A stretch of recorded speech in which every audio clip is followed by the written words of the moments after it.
Well, sa INC, no, lalo-lalo na yung ating mga kapatid. So, ako po ay nirerespeto ko po yung inyong karapatan sa pamamahayag sa araw na ito. So, karapatan naman ng bawat individual yung magpahayag na kung ano man yung kanilang mga saloobin, lalong-lalo na sa nangyayari sa ating pamahalaan o kaya yung gusto nilang mangyari sa ating bansa. So, sana lang ay hindi ito yung katulad ng sinasabi ko, no, na baka pagtatakip lang ito doon sa impeachment.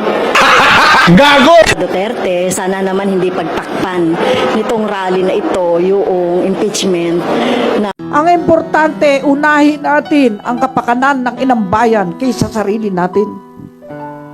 Ilang taong ganyan ang aking prinsipyo dito. Inuna ko bayan bago ang sarili ko, ang pamilya ko. Dahil hindi tayo magtatagumpay kung sarili lamang natin ang ating iisipin. Ang isipin natin ang kapakanan ng nakararami.